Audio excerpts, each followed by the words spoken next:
अस्सलाम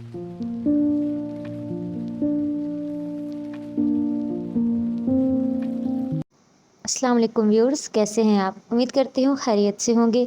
study with BRD में आप सबको खुश आमदीद।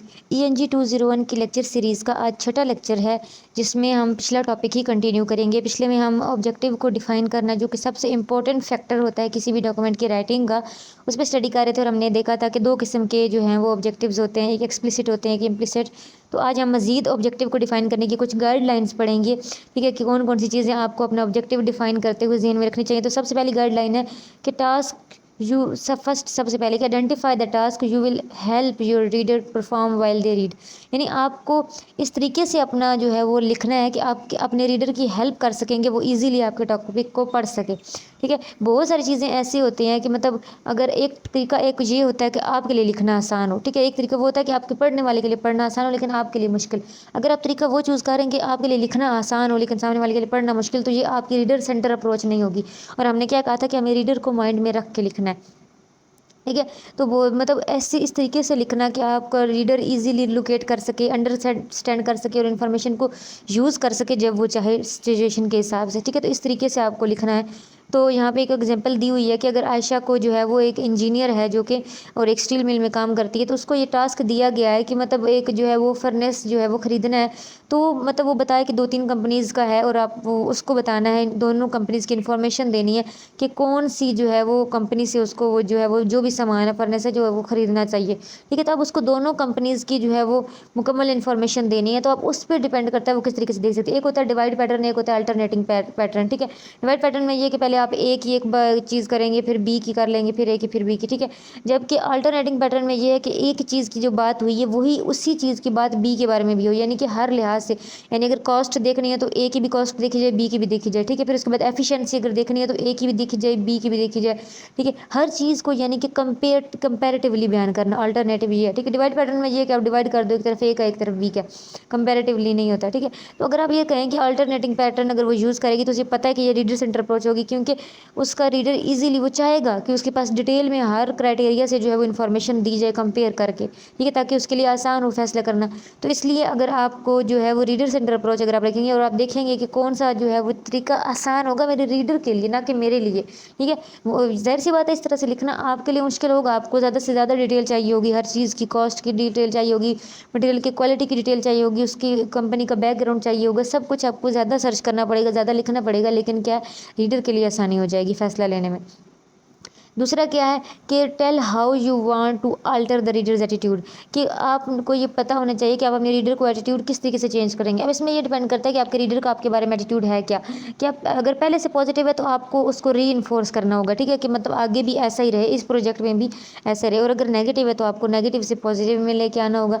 तो डिपेंड करता है सिचुएशन पे, ठीक है। तो हो सकता है कभी कभी आपको से एक ऐसी चीज़ के लिए बनाना पड़ ले जिसके लिए वो जिसको पहले से पसंद नहीं करता। कभी कभी ऐसा भी हो सकता है, ठीक है, कि आपको किसी ऐसी चीज़ को इम्पोर्टेंट करना पड़ जाए, उसके सामने इस तरह से शेप करना पड़ जाए कि जो जिसको वो सीरियस कभी लेता ही नहीं है, ठीक है। तो डिपेंड करता है सिचुएशन पे कि आप किस तरीके जो है वो अपने रीडर के लिए जो है वो चीज़ों के को इम्पोर्टेंट बनाते हैं, ठीक है। यहाँ पे ये कुछ एग्जांपल्स दी गई हैं, आप इनको रीड कर लीजिएगा। जैसे इनमें से मैं एक पढ़ के दिखा देती हूँ आपको कि आपका रीडर जो है वो एक बैंक क्लर्क है, ठीक है।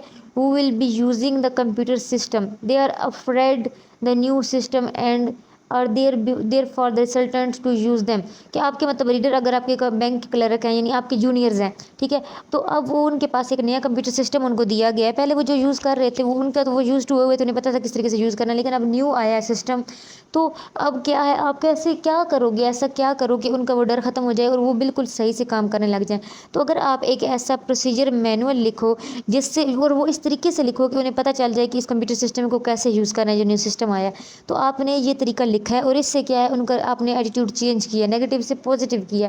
तो अब क्या होगा कि बैंक क्लर्क्स जो होते हैं वो रिलैक्स फील करेंगे, सेल्फ कॉन्फिडेंट फील करेंगे जब वो पढ़ लेंगे ये चीज़ कि इस न्यू सिस्टम को कैसे तरीके से चलाना है आपके प्रोसीजर मैनुअल से। लेकिन आपके प्रोसीजर मैनुअल ऐसा होना चाहिए कि जो उनके एटीट्यूड को चेंज कर सके, ठीक है, यानी उनके लिए वो चीज़ें आसान कर दे प्रैक्टिकली, जो उसमें ऐसे तरीके लिखे हुए हों कि वाकई उनके लिए वो चीज़ आसान हो जाए। तो इस तरह आप नेगेटिव से पॉजिटिव कर सकते हो उनका एटीट्यूड, यानी आपके ऊपर डिपेंड करता है।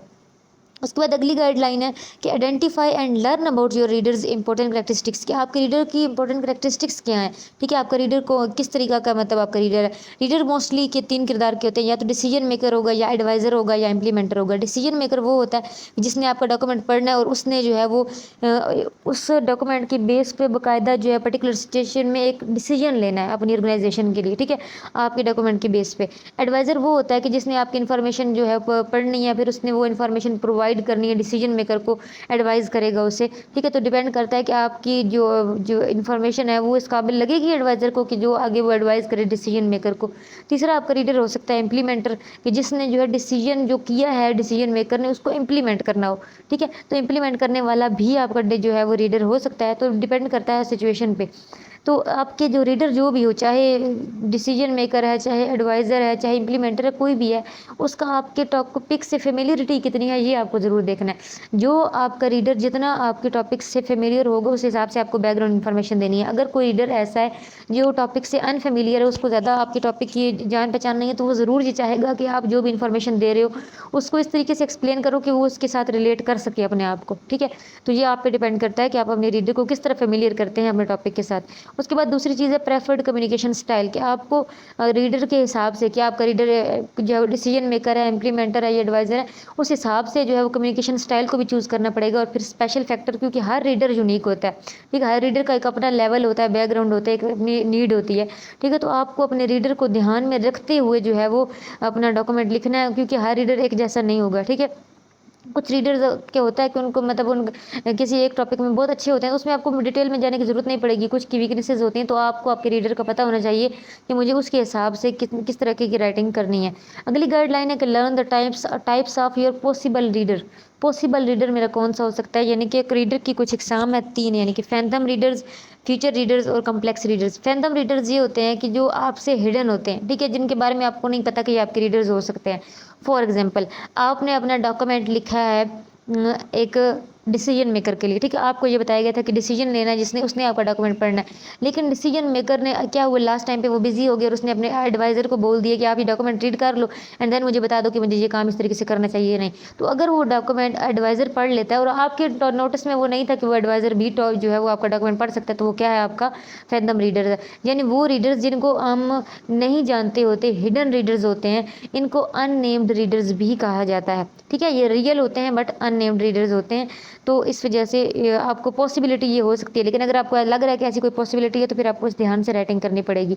उसके बाद अगले फ्यूचर रीडर्स। फ्यूचर रीडर का मतलब ये है कि आपका डॉक्यूमेंट ऐसा हो जिसमें आपको ये पॉसिबिलिटी लग रही हो कि मेरा ये डॉक्यूमेंट बाद में भी, यानी अगले हफ्तों में, अगले महीनों में, अगले सालों में यूज़ किया जा सकता है दोबारा डॉक्यूमेंट ऐसा है। जैसे ऊपर भी हमने मिसाल पढ़ी थी वो प्रोसीजर मैनुअल की, तो प्रोसीजर मैनुअल के बारे में ये पॉसिबल है कि सिर्फ मेरे अभी वर्कर्स ना पढ़े उनको, अभी वर्कर्स ने वो पढ़ा है, लेकिन जब भी कोई नया वर्कर आएगा तो जब उससे उस सिस्टम को समझना होगा, हर बार कोई थोड़ी उसे लिख के देगा, तो वो मैनुअल मेरा यूज़ हो सकता है। यानी कि वो आपका एक ऐसा डॉक्यूमेंट है कि जिसमें वो फ्यूचर रीडर के लिए यूज़ होगा।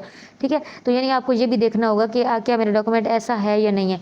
तीसरा होता है कि कॉम्प्लेक्स रीडर। कॉम्प्लेक्स रीडर का मतलब ये है कि आपके रीडर जो है वो एट द सेम टाइम बहुत से डिफरेंट ग्रुप्स से ताल्लुक़ रखने वाले रीडर्स हैं, यानी बैकग्राउंड जिनका डिफरेंट है, रिस्पॉन्सिबिलिटीज़ जिनकी डिफरेंट है, एजेंडा जिनका डिफरेंट है, मकसद जिनका डिफरेंट है आपकी कम्युनिकेशन को पढ़ने का, लेकिन डॉक्यूमेंट आपको एक पढ़ना है। इसकी बेहतरीन मिसाल मैं आपको दे सकती हूँ, शुरू वाली मिस नाइला वाली मिसाल अगर आपको याद हो कि उनको एक डॉक्यूमेंट लिखना था कि अपने हॉस्पिटल का जो है वो उन्हें मेन्यू चेंज करवाना था, लेकिन उस डॉक्यूमेंट को पढ़ने वाले मुख्तलिफ लोग थे। ठीक है, फाइनेंस वाले ने भी पढ़ना था, जो हेड ऑफ़ परचेज़ है उसने भी पढ़ना था, जो वैसे हॉस्पिटल का हेड था उसने भी पढ़ना था। यानी डॉक्यूमेंट एक हो लेकिन आपके रीडर्स डाइवर्स ग्रुप से ताल्लुक़ रखने वाले हों, बैकग्राउंड अलग हो, सबकी रिस्पॉन्सिबिलिटी अलग हो, हर चीज़ अलग हो, लेकिन डॉक्यूमेंट आपका एक हो। तो ऐसी सिचुएशन में आपके रीडर्स को क्या कहते हैं, कॉम्प्लेक्स रीडर्स। अगली जो चीज़ इन्होंने दी हुई है यहाँ पे एक वर्कशीट बनाई हुई है, वो कहते हैं कि अगर ये वर्कशीट आप बना लें और कोई भी डॉक्यूमेंट आप लिखने लगे तो ये वर्कशीट अगर आप सामने लिखें और इस हिसाब से अगर आप लिखें तो यानी वर्कशीट इसको कंप्लीट करें तो आपका एक डॉक्यूमेंट पूरा लिखा जा सकता है। यानी कि सबसे पहला पॉइंट आपने क्या करना है, ओवरऑल पर्पज़ क्या है मेरा वो लिखिए। फिर उसके बाद रीडर की प्रोफाइल आपके पास होनी चाहिए कि मेरा रीडर कौन है, उसका मेरे साथ रिलेशनशिप क्या है, उसकी जॉब और उसकी रिस्पॉन्सिबिलिटीज़ क्या हैं, वो मेरा डॉक्यूमेंट क्यों रीड करेगा, यानी कि प्रोफाइल उसकी, उसके बारे में आपको सब कुछ पता होना चाहिए, उसकी स्पेशलिटी क्या है। ठीक है, तो वो किस किस्म की जो है वो रीडर्स को जो मतलब उसकी प्रेफरेंसेस क्या हैं, ये सब कुछ आपको पता होना चाहिए। तीसरी क्या है कि रीडर की इन्फॉर्मेशन की नीड क्या है, वो क्यों पढ़ना चाहता है। चौथी ये कि मुझे वो जो रीडर है मेरा, वो जो मैं इन्फॉर्मेशन उसे देने जा रहा हूँ, वो उसको किस तरीके से यूज़ करेगा, मैंने मुझे क्यों प्रोवाइड करनी है उसको ये इन्फॉर्मेशन, ठीक है। उसके बाद है रीडर्स के एटीट्यूड क्या है मेरे बारे में और मेरे टॉपिक के बारे में, दोनों के बारे में आपको एटीट्यूड पता होना चाहिए।